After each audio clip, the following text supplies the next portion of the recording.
कोई फर्क नहीं पड़ा। नारद जी चिंतित हुए, अब क्या करूं?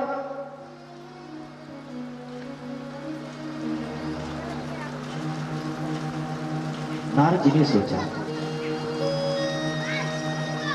भक्ति को भी बड़ा दुख हुआ कि अब तो नारद जी ने सारे उपाय लगा लिए, लेकिन नारद जी समझा रहे हैं भक्ति को, कहते हैं मैया तुम चिंता मत करो, बिल्कुल चिंता मत करो, हम कोई नहीं कोई उपाय जरूर खोजेंगे। तब तक आकाशवाणी हुई, नारद इन ज्ञान वैराग को स्वस्थ करने के लिए तुम्हें सत्कर्म करना होगा। नारद जी सोचने लगे, वेद से बढ़कर कौन सा सत्कर्म है, मैंने तो वेद का भी पाठ कर दिया। नारद जी ने जानना चाहा आकाशवाणी से कि महाराज ये सत्कर्म और कौन सा सत्कर्म करूं? आकाशवाणी ने कहा, नारद ये कोई संत बताएगा।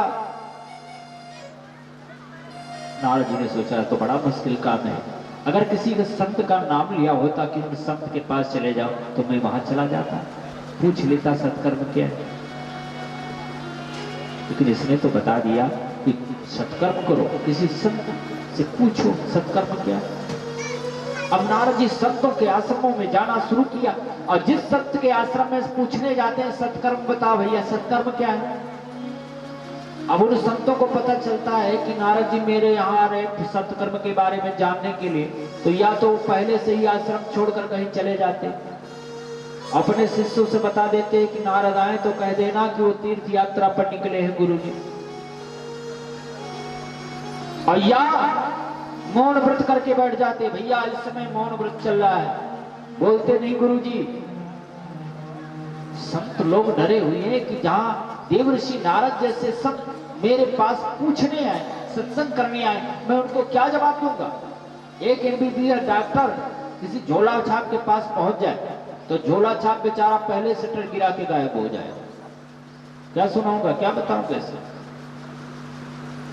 इसलिए बंधुओं देवर्षि नारद जिनके यहां जाते हैं कहीं कुछ परिणाम नहीं मिला, चलते चलते बद्रीनाथ धाम में पहुंचे तो बद्रीनाथ धाम में अपने बड़े भाइयों सनक सनंदन सनातन सनत कुमार से भेंट हो गई,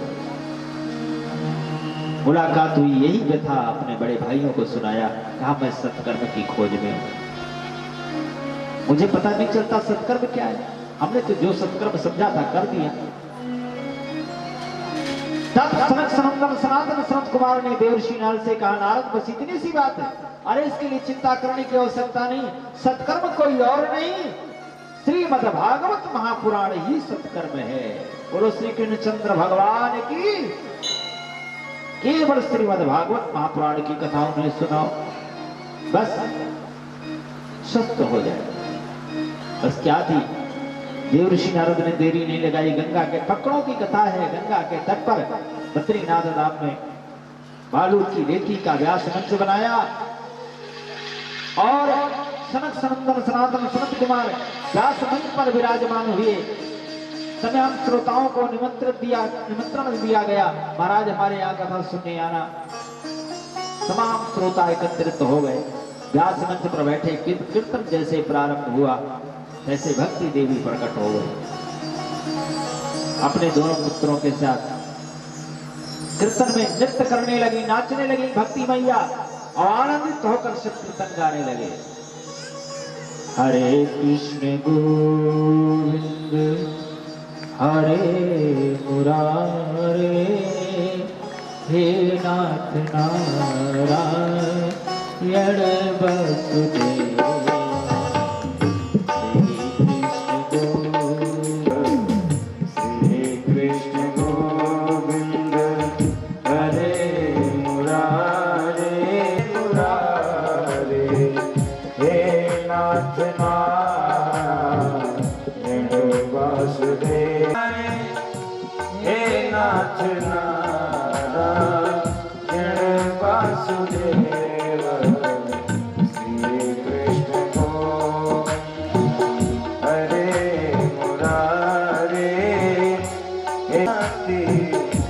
अपने प्रभु को लेकर जगा,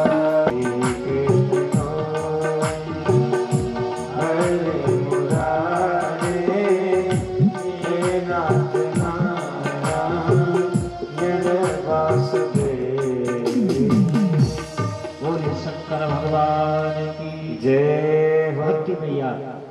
प्रकट हो गई। पर नारद जी से पूछा, भक्ति देवी ने कहा, देवर्षि मैं कहाँ बैठूं?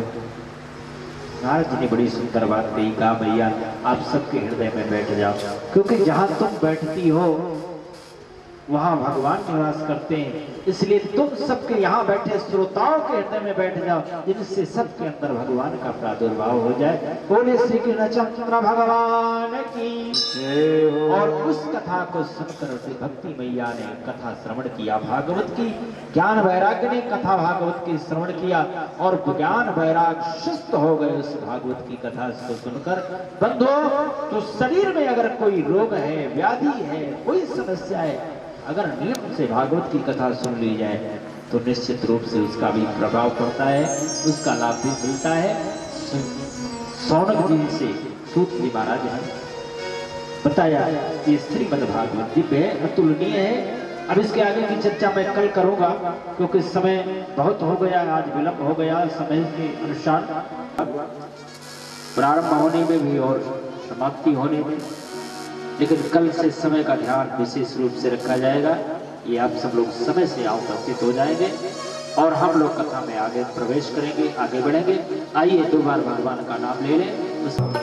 जय जय राम श्री राम, जय राम, जय जय राम श्री राम, जय राम, जय जय राम श्री राम, जय राम, जय जय राम श्री राम, जय राम, जय जय राम, जय राम श्री राम, जय राम, जय जय राम श्री राम, जय राम, जय जय राम श्री राम, जय राम, जय राम, जय जय राम श्री राम, जय राम, जय जय राम श्री राम, जय राम, जय जय राम श्री राम, जय राम, जय जय राम श्री राम, जय राम, जय जय राम श्री राम, जय राम, जय जय राम श्री राम, जय राम, जय जय राम श्री राम, जय राम, जय जय राम श्री राम, जय राम, जय जय राम श्री राम, जय राम, जय जय राम श्री राम, जय राम, जय जय राम श्री राम, जय राम, जय जय राम श्री राम, जय राम, जय जय राम श्री राम, जय राम, जय जय राम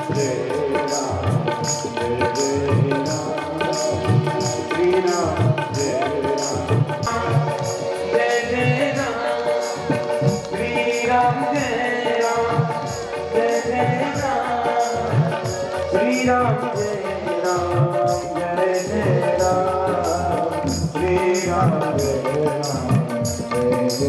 जय राम, जय जय राम श्री राम, जय राम, जय राम श्री राम, जय राम, जय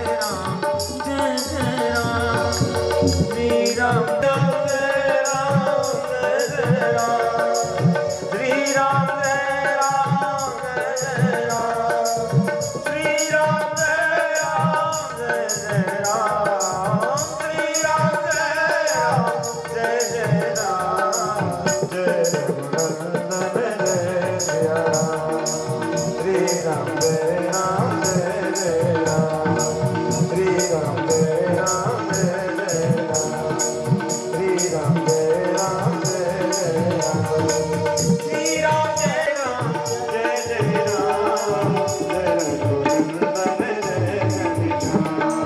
जय रघुनंदन जय जय राम श्री राम, जय राम, जय जय राम श्री राम, जय राम, जय जय राम। जय हो श्रीमद् भागवत महापुराण की जय हो। आइए आरती होगी और आरती के बाद प्रसाद लेकर ही आप सब लोग विदा होंगे। सभी भक्त अपने अपने यथास्थान पर खड़े हो जाए। आइए हम सभी लोग भागवत भगवान की आरती करते हुए आरती और प्रसाद की तरफ चलेंगे।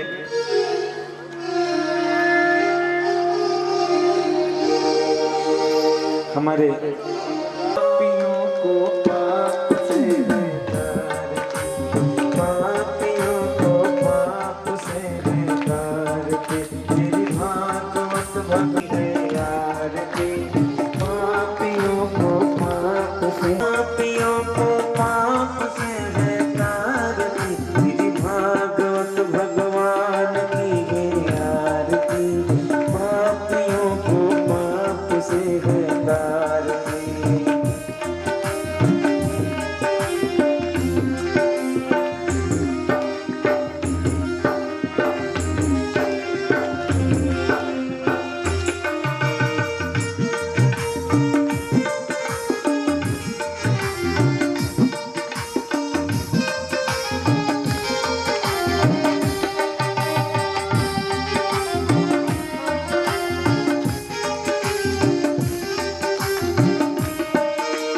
अमर गंध ये मुक्ति पंथ ये पंचम वेद निराला,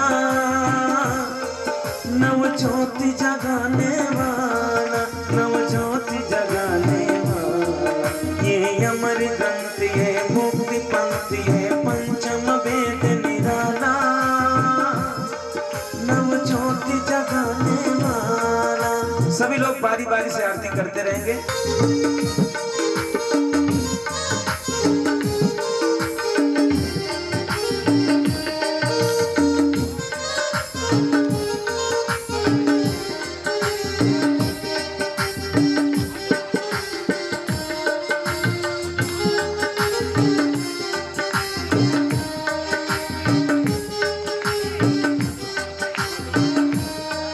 ये शांति गीत पावन पुनीत पापों को मिटाने वाला, हरि दर्श कराने वाला, हरि दर्श कराने वाला। श्री श्याम यही घनश्याम यही, श्री श्याम यही घनश्याम यही, श्री मधुसूदन की है आरती। पापियों को पाप से है तारती, पापियों को पाप से है तारती, पापियों को पाप से है तारती, पापियों को पाप से है तारती। तेरी भागवत भगवान की है आरती।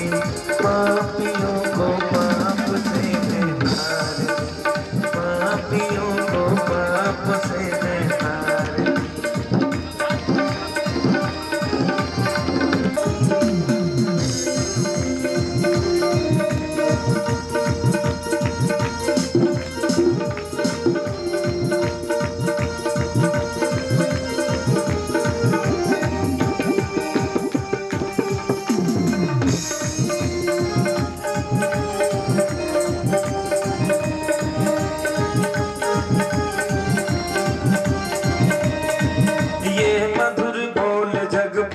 खोल सतमार्ग बताने वाला,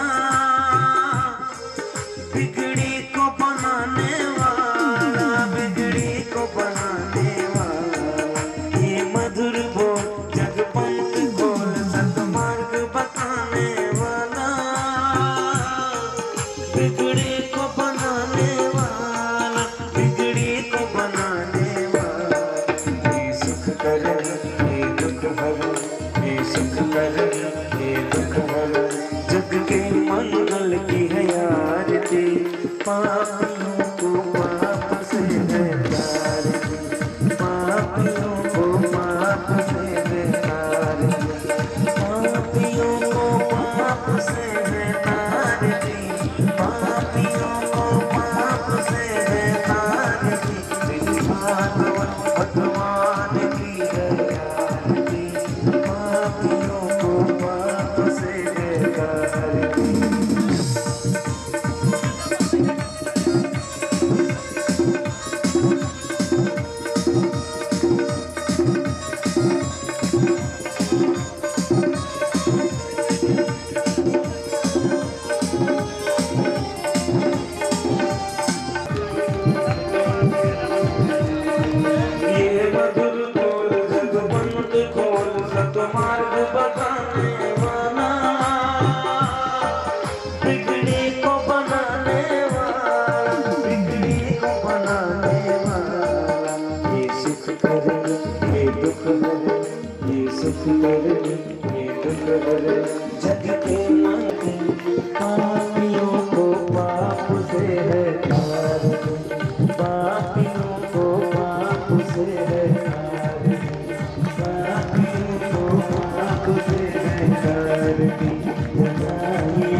तालियां बजाते हुए सभी लोग आरती करेंगे।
सभी भक्त अपने दाहिनी तरफ घूम जाएं।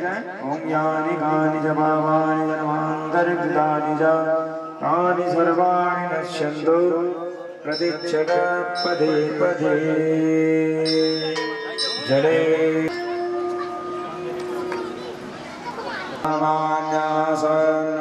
तेहनागं महिमानः भजन्त्र यत्र पूर्वे साध्याः स्वन्ति देवाः पुष्पाञ्जलिं समर्पयामि।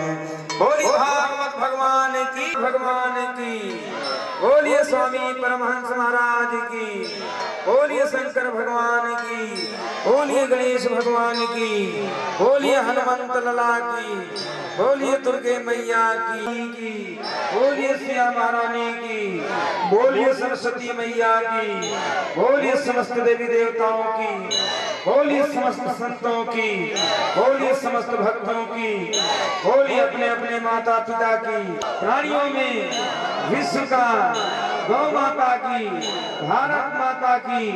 ओम नमः पार्वती पतये हर हर महादेव। अब सभी भक्तों की दुर्लभी कथा है भगवत कथा को जो सुन लेता है वही जीवन सुफल अपना कर लेता है, वही जीवन सुफल अपना कर लेता है।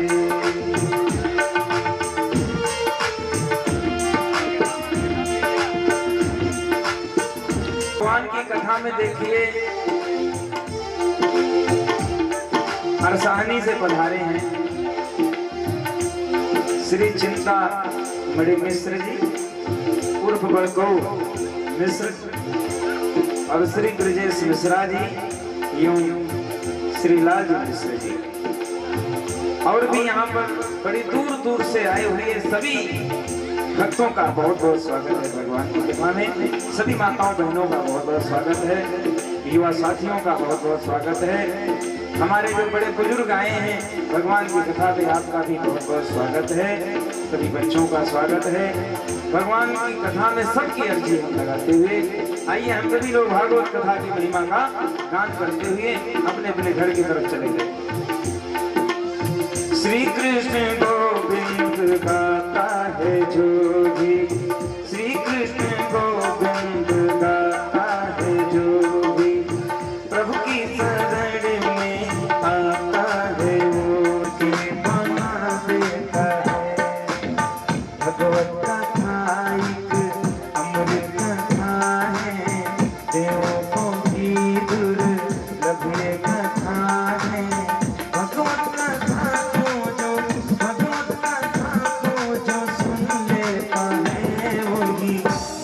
सुफल अपना कर लेता है, योगी जीवन सुफल अपना कर लेता है।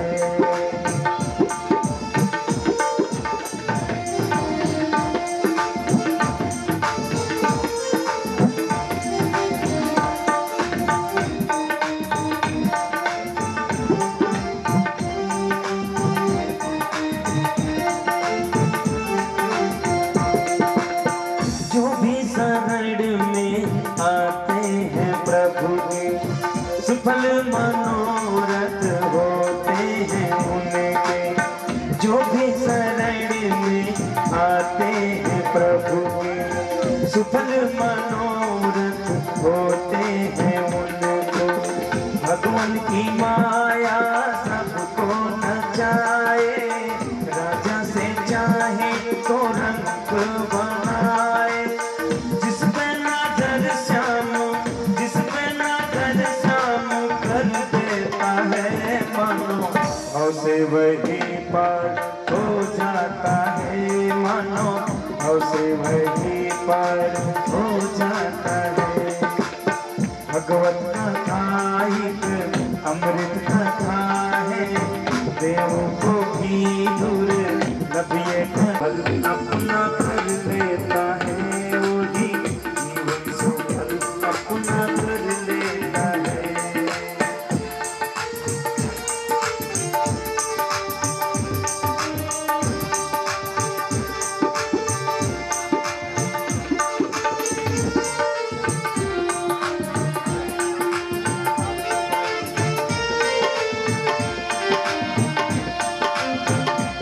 और देखिए सभी भक्त प्रसाद लेकर ही अपने अपने घर जाएंगे। बिना प्रसाद लिए कोई भी भक्त अपने घर भागवत भगवान की महिमा का गान करेंगे।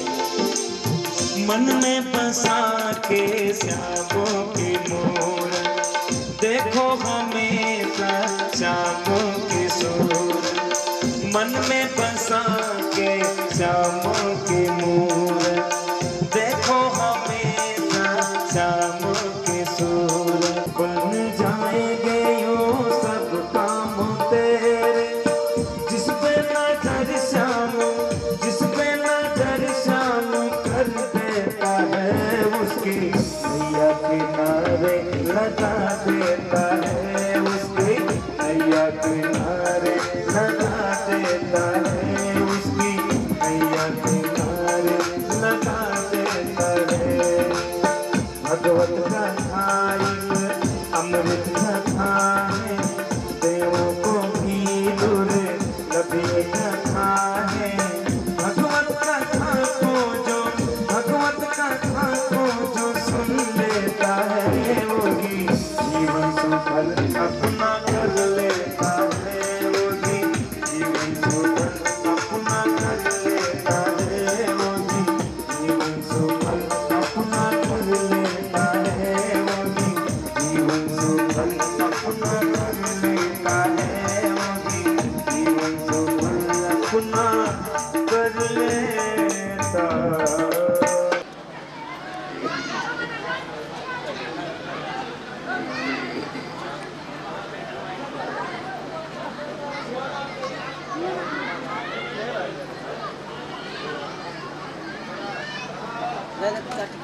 उनका लाग बना दे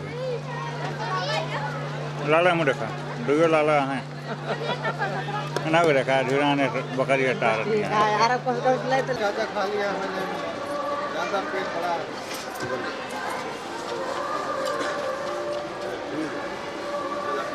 अरे ठीक है प्रसाद आप कुछ वाली ठीक पे गलत समझ तू जिससे चलो ना ये गलत है लगा देता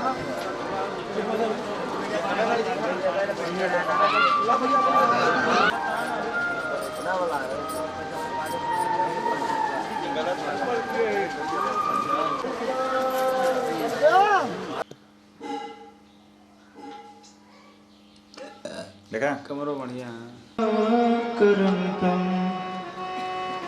श्री रामचंद्रम शरणं प्रपद्ये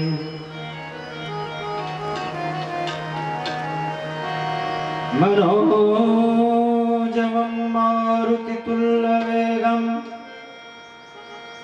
जितेन्द्रियं बुद्धिमतां वरिष्ठं वातात्मजं वानरयोथमुख्यं श्रीरामयदूतं शरणं प्रपद्ये ईशाके च विभाति भूधर्षुत देवापगामस्तके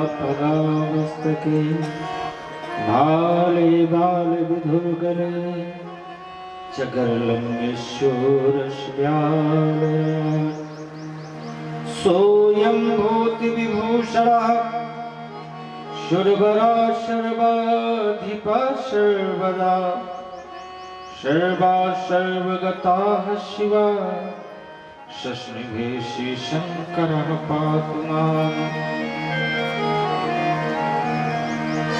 वन्दे विदेहतनया पदपुण्डरीकं कैशोरसौरभ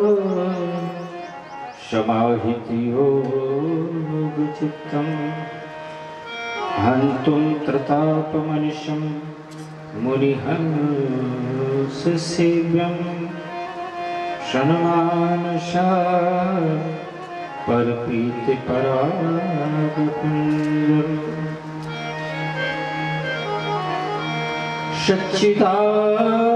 सच्चिदानन्दरूपाय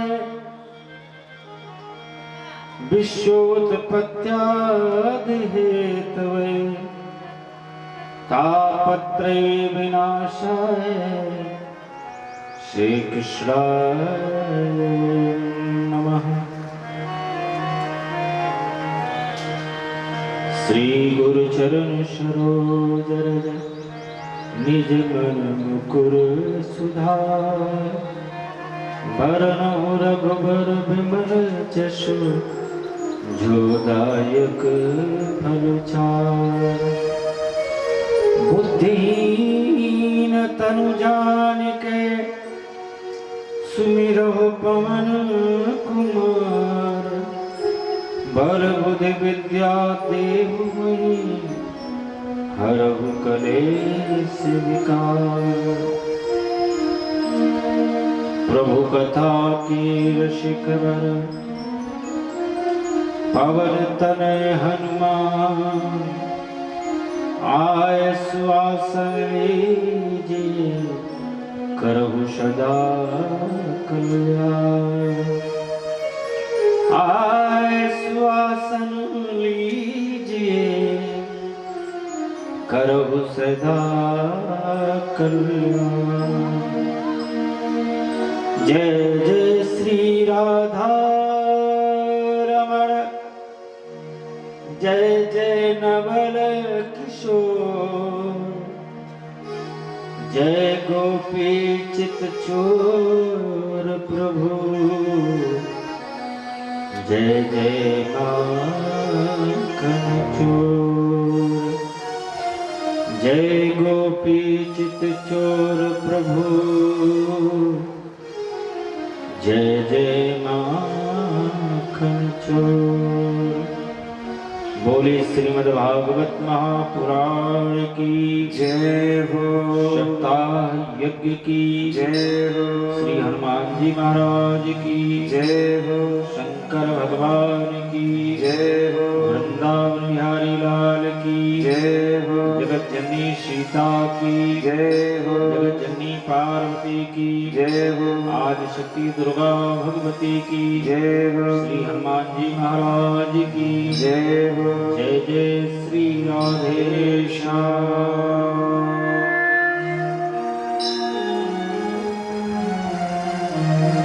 प्रवेश करें उसके पहले सभी लोग, क्योंकि इस कलकाल में तो नाम की ही महिमा है। सब कुछ कर लिया जाए, जीवन में सब कुछ मिल जाए, चाहे जितने बड़े धार्मिक हो जाए, चाहे जितना सुख मिल जाए, चाहे जितना कर्म कर लो, लेकिन अगर प्रभु का नाम नहीं लिया गया तो वो धर्म भी बेकार है, वो कर्म भी बेकार है।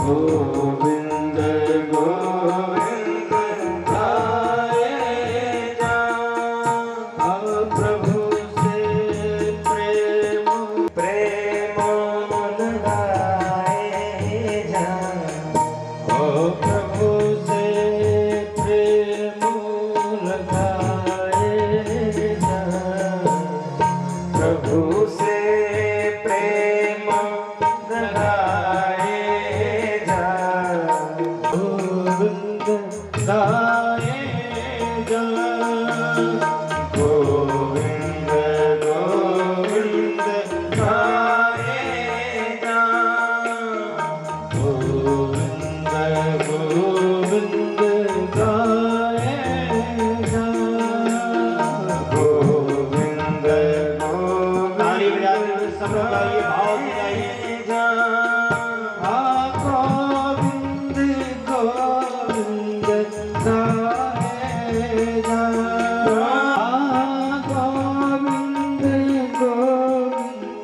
गाए जा, गोविंद गोविंद गाए जा, गोविंद गोविंद गाए जा, गोविंद गोविंद गाए जा, गोविंद गोविंद गाए जा, प्रेम लगाए जा, ओ मिलने को खुद आए जा, ओ मिलने को खुद आए, हरि बोल, जन्म जुगल हो जाएगा, तेरा जन्म सुफल हो जाएगा, मिलने को खुद आएगा, हो मिलने को खुद आएगा, गोविंद गोविंद गाए जा, गोविंद गोविंद गाए जा, गोविंद गोविंद गाए जा, गोविंद गोविंद गाए जा, गोविंद गोविंद गाए जा,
बोलिए राधा माधव भगवान की जय हो।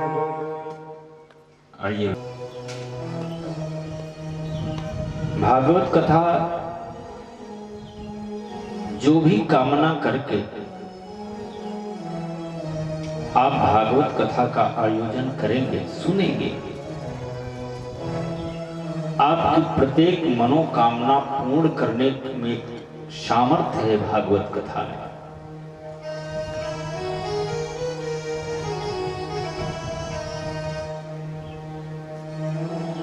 हमारे यहां वेदों को कल्प वृक्ष कहा गया।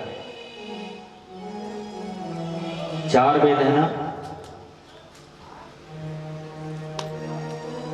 ऋग्वेद, यजुर्वेद, अथर्ववेद, सामवेद। इन चारों वेदों को कल्प वृक्ष कहा गया है। इनसे आप जो भी चाहते हो, वेदों के समीप जाकर वेद के मंत्रों का उच्चारण करके आप वेदों के माध्यम से संसार की कोई वस्तु चाहते हो, तुम्हें प्राप्त हो जाएगी।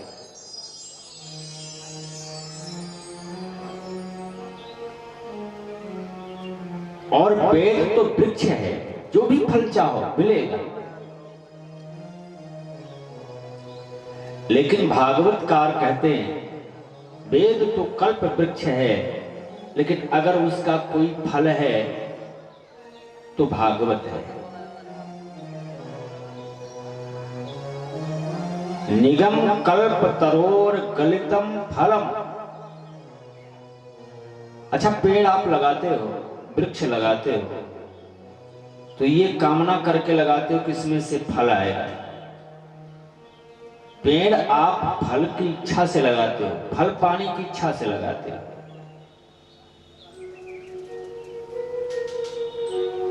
तो वेद अगर वृक्ष है, पेड़ है, तो उसका फल है भागवत।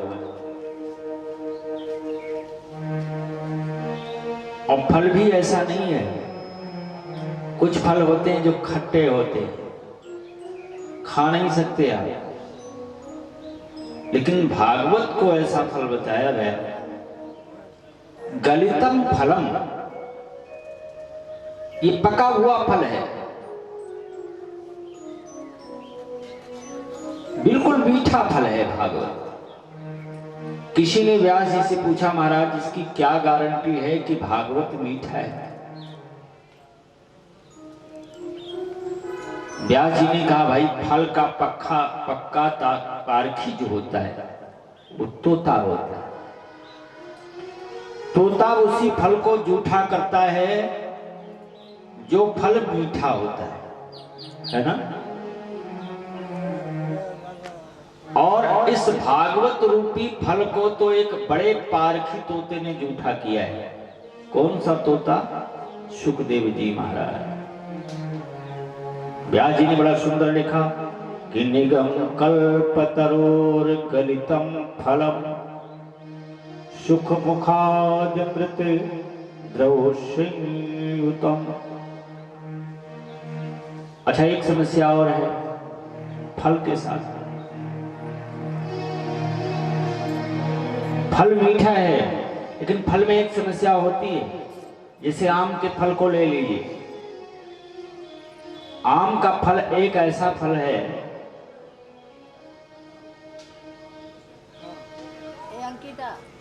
कि आम के फल में ऊपर तो छिलका होता है और सबसे अंदर गुठली होती है और छिलके और गुठली के बीच में रस होता है, लेकिन ना तो कोई छिलका खाता है ना कोई गुठली खाता है, रस लेते हैं ना।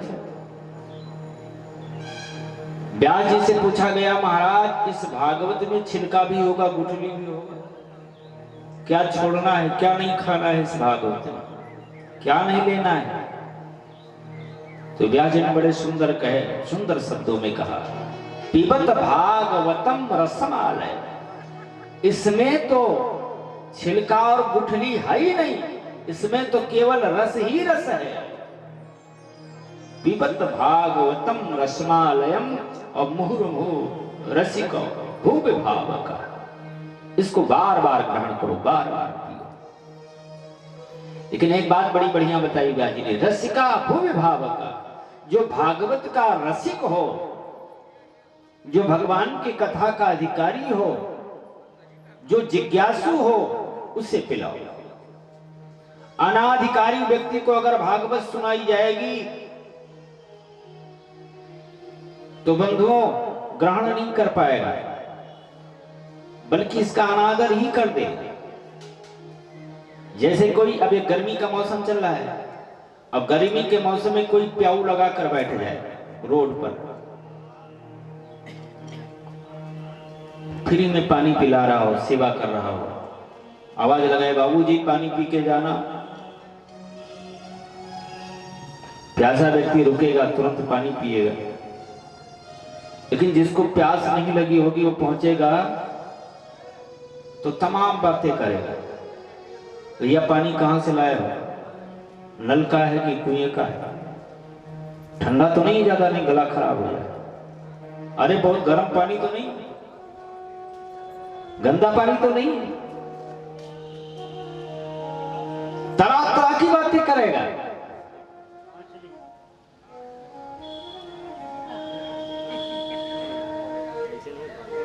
तरह तरह की बातें वो करेगा। तो व्यास जी कहते हैं जिस रसिक हो उसे सुनो, रसिका भूवि भावकः,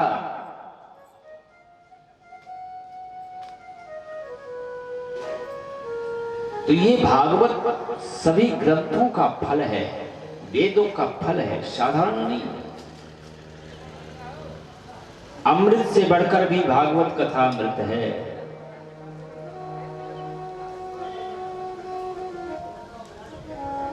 ये बड़ी मतलब की बात है, आपको आसानी से मिल जाती है, इसका मतलब ये मत समझना बड़ी सरल चीज है, बड़ी सुगम चीज है। आसानी से मिल जाती है इसलिए कि आपके ऊपर भगवत कृपा है, भगवान की कृपा है, और जिसके ऊपर भगवान की कृपा नहीं होती उसे कथा नहीं मिल सकती। कल भी मैं बोल रहा था, जिन पर भगवान की बड़ी असीम कृपा होती है उन्हें भागवत प्राप्त होती, उन्हें भगवान की कथा प्राप्त होती है। तो कल चर्चा आपके समक्ष चल रही थी, आप लोगों ने सुना कि ज्ञान वैराग्य जर्जर हो चुके थे, वृद्ध हो गए थे, बीमार थे, लेकिन इस भागवत की कथा को श्रवण किया ध्यान से, और उन ज्ञान वैराग्य स्वस्थ हो गए। अगर जीवन में, थोड़ा ध्यान दीजिएगा, मतलब की बात बोल रहा हूं, जीवन में कभी ऐसी समस्या है आपका ज्ञान कमजोर होने लगे, आपका वैराग्य भटकने लगे, आपकी भक्ति विचलित होने लगे, उस समय भागवत का आश्रय ले लेना। कहीं भी भागवत की कथा हो रही हो, सुन लेना, निश्चित रूप से आपकी ज्ञान भक्ति और वैराग्य सुदृढ़ हो जाए।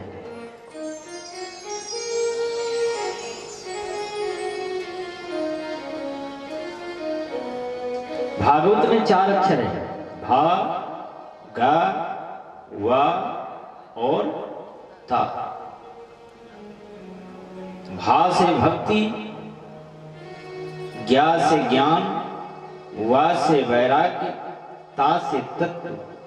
जहां ज्ञान भक्ति वैराग तीनों के तत्व हो, उसी का नाम है श्रीमद् भागवत महापुराण। ये वही भागवत है। शौनक जी कथा सुन रहे हैं 88,000 महात्माओं के साथ। सूत जी नैमिषारण्य के पावन पवित्र धरा पर श्रीमद् भागवत की कथा शौनक आदि 88,000 महात्माओं को सुना रहे हैं।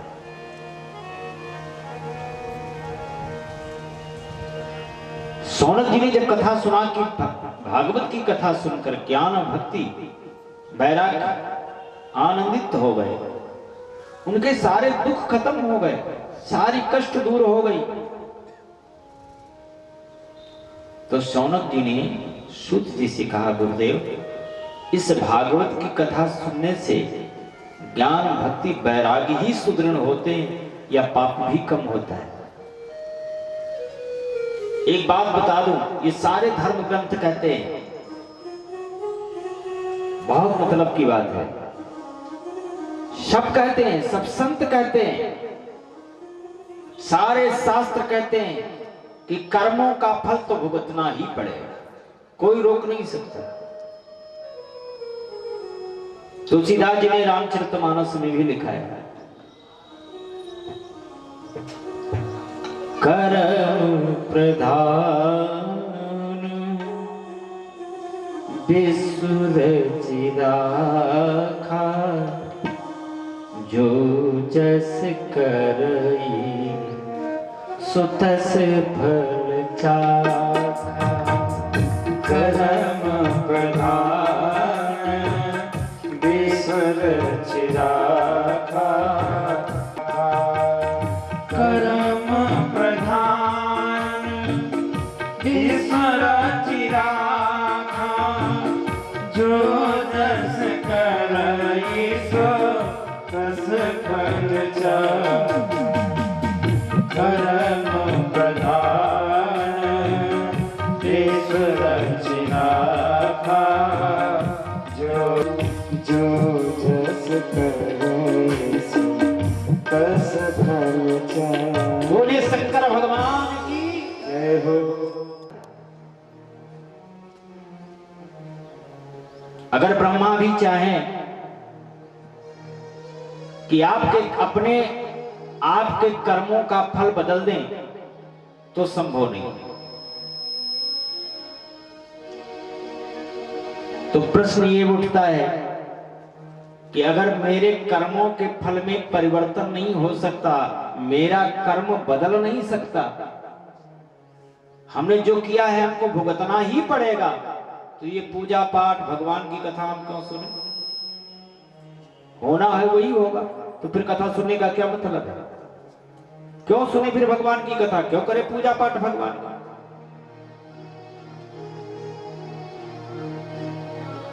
लेकिन भाई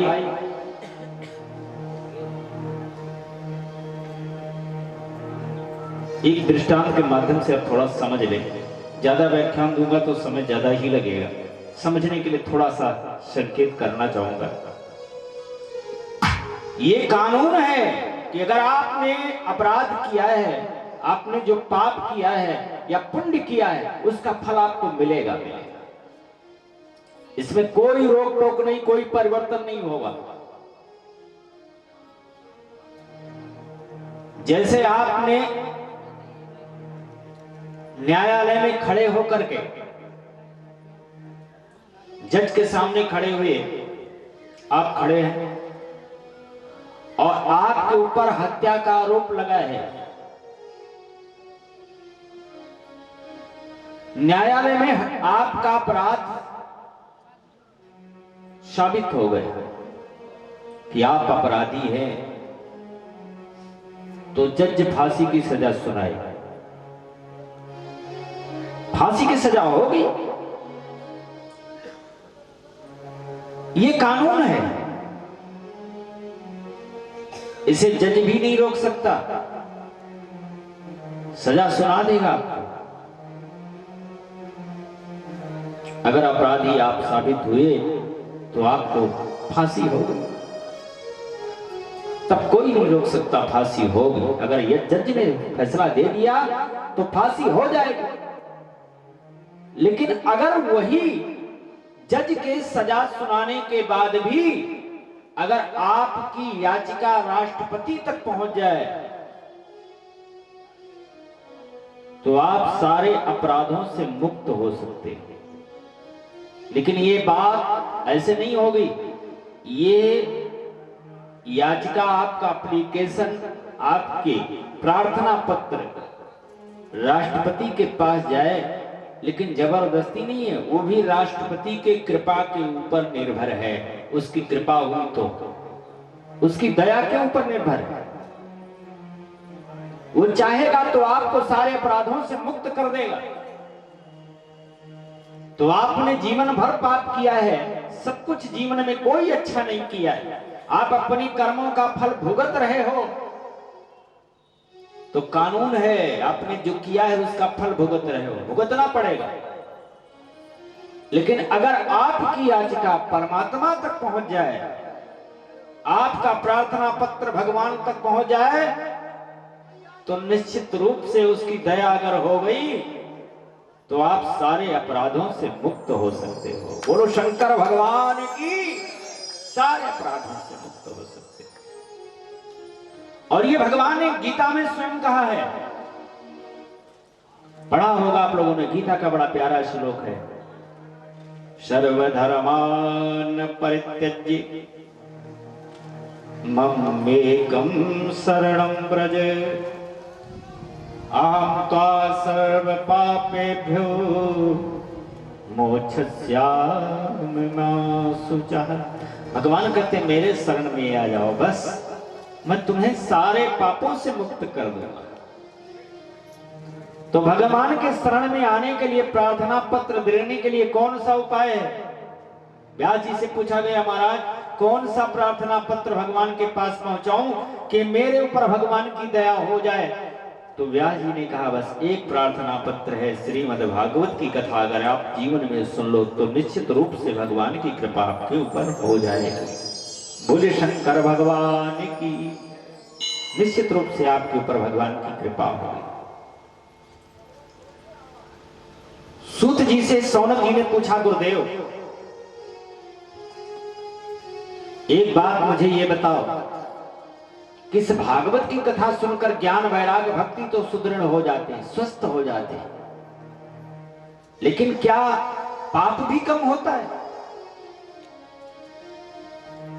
अब देखिए भागवत कितना बढ़िया प्रार्थना पत्र है भगवान के पास भेजने का। व्यास जी बोले, सूत जी बोले, सौनक आदि ऋषियों से कहा, महात्माओं पाप ही कम नहीं होता भागवत सुनकर, बल्कि आपने जीवन भर पाप किया हो, जीवन में कोई अच्छा कार्य न किया हो, केवल पाप ही पाप किया हो। अब पाप करते करते मर जाए व्यक्ति, अकाल मृत्यु हो जाए, और मरने के बाद भयंकर प्रेत भी बन जाए, प्रेत बनने के बाद भी अगर उसने श्रीमद् भागवत की कथा श्रवण कर ली, कहीं जरा सा भी उसने सुन लिया भागवत की कथा, उस प्रेत ने भी सुन लिया, तो इस भागवत कथा को सुन करके वो प्रेत योनि से मुक्त हो सकता है, सारे पापों से मुक्त हो जाता है। बोलिए भागवत भगवान की जय हो। ये दिव्य भागवत है। जीवन भर पाप करे कोई, मर जाए पाप करते करते प्रेत हो जाए, प्रेत होने के बाद भी अगर भागवत की कथा उसके कान में चली गई तो भी सारे पापों से मुक्त हो जाता है। अब बताइए ऐसा सरल साधन और कौन होगा भागवत के सिवा, जो व्यक्ति को आसानी से मुक्ति दिला दे? ये भागवत है।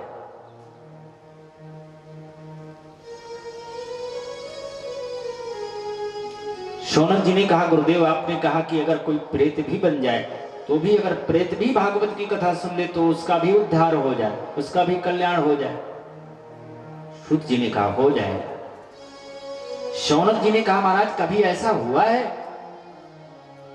कोई प्रमाण आपके पास है ऐसा हो जाएगा